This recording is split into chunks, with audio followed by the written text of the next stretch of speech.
Bem-vindo a mais um webinar sobre o futuro do trabalho. Meu nome é Antônio Carlos Soares, eu sou um dos cofundadores do Hanhant e hoje eu vou falar sobre flexibilização do trabalho.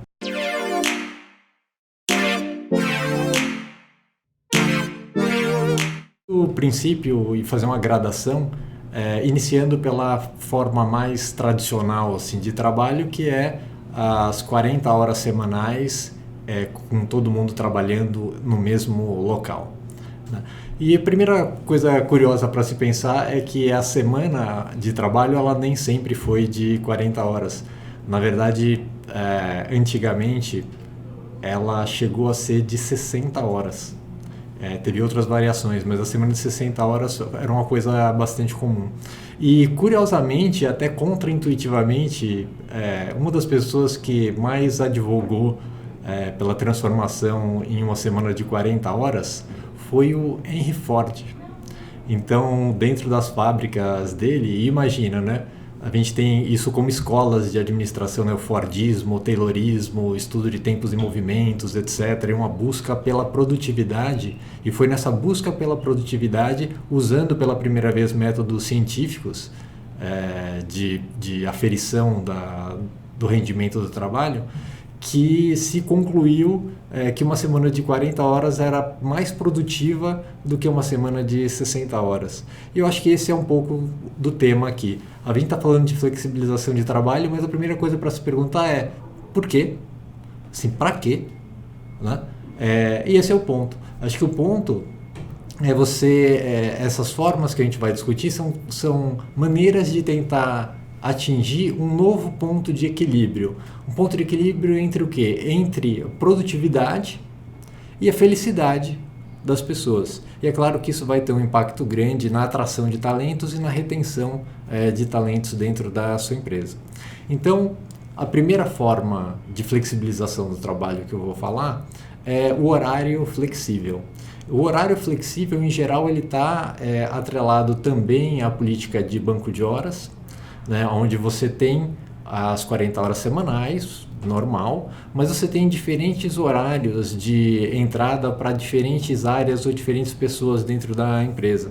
Então, algumas áreas não tem uma flexibilidade muito grande, por exemplo, uma área comercial precisa estar presente dentro do horário comercial, mas talvez possa ter alguma flexibilidade com pessoas durante alguns dias entrando um pouco mais cedo e outro turno saindo um pouco mais tarde, ou então você tentando adequar a outras demandas que tenha na vida pessoal dessas pessoas, e com isso, por outro lado, você conseguindo ampliar o horário em que efetivamente você tem pessoas disponíveis para resolver problemas dentro da empresa. Então, uma outra forma do trabalho flexível, né, do horário flexível dentro da empresa, é quando você começa, aqui no começo eu falei das 40 horas acontecendo em ritmos diferentes em determinadas horas da empresa, em determinadas áreas da empresa ou para determinadas pessoas dentro da empresa. E você pode ter uma expansão desse conceito em que você começa a entrar na flexibilização da própria semana, do conceito do que é uma semana de trabalho. A primeira coisa é quando você começa a trabalhar com o que fora do Brasil se chama de compressed week, né, da semana comprimida, né?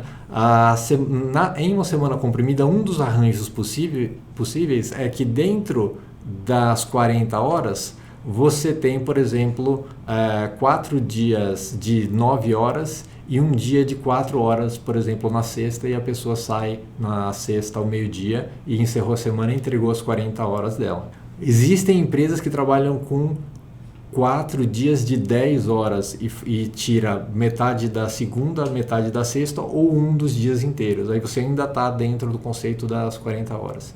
E existem empresas em que efetivamente muda o número de horas da semana e passa a trabalhar com um número menor, eventualmente com 30 horas por semana. E dentro dessa história, existem empresas que fazem isso dentro de acordos salariais e pagam proporcionalmente, e empresas que optam por pagar full. Então paga 40 horas e exige 30 e tem um resultado que é equivalente ou melhor do que do resultado das 40 horas trabalhadas. Então essa é a primeira coisa mais simples que você pode adotar dentro da empresa e que com certeza já vai trazer uma outra dinâmica para o seu ambiente de trabalho. A segunda forma que a gente vai falar é o trabalho remoto parcial. Algumas pessoas chamam de home office. A gente aqui dentro do Hunt resolveu chamar de Focus Day, né, do dia do foco. Esse dia do foco é o reconhecimento de que em alguns casos e para algumas áreas e para algumas pessoas efetivamente pode ser muito melhor, muito mais produtivo que ela trabalhe na casa dela ou em qualquer outro lugar do que aqui no escritório. Porque o escritório é um open space e é inevitável que tenha barulho e que tenha interrupções. Então, se a pessoa efetivamente precisa fazer um trabalho focado, muitas vezes vai ser mais difícil ela conseguir trabalhar aqui dentro do escritório do que na casa dela.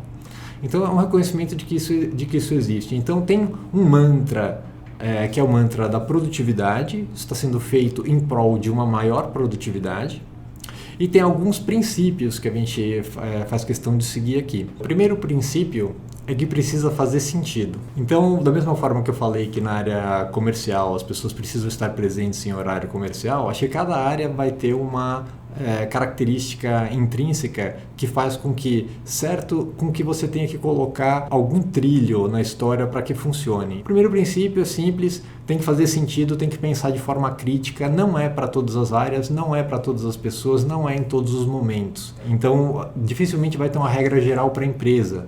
Então você pode ter princípios para a empresa, inclusive a gente vai disponibilizar os princípios do trabalho remoto aqui no Hunt para vocês podem fazer o download disso e adaptar à realidade de vocês. E se pensar de forma crítica. O segundo princípio precisa ser bom para todos. O que quer dizer isso?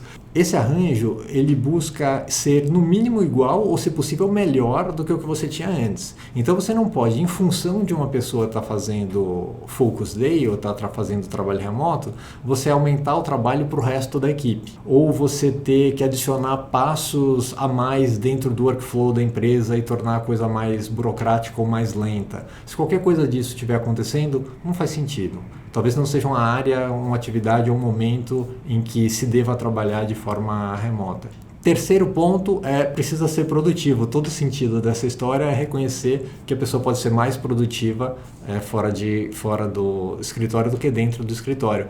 Isso liga então com um conceito muito forte que é o que não é o Focus Day, né? O que não é o dia de trabalho remoto. Não é um dia para emendar o final de semana, não é um benefício, não é um day off. Eu seria mais prudente, principalmente no começo, para que você consiga ter um bom combinado sobre o que vai ser feito naquele dia, que tenha uma aferição que aquele combinado foi de fato entregue, porque, sobretudo, o trabalho remoto é um gesto de confiança mútua.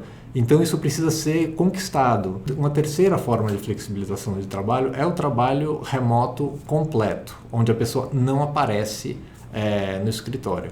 Acho que tem, como prós, eu acho que tem o maior disparado é você conseguir acessar um pool de talento que não está restrito à sua geografia. A gente percebeu que existem várias pessoas, né, vários talentos bons assim, around the globe, sabe? E a gente queria atingir esses caras, a gente queria pegar as melhores pessoas para poder trabalhar com a gente. Parte da equipe que está remota, né, e aí é dividido entre o interior de São Paulo, Ceará, Minas, Santa Catarina, né? Comecei a perceber que o trabalho começou a render mais, assim.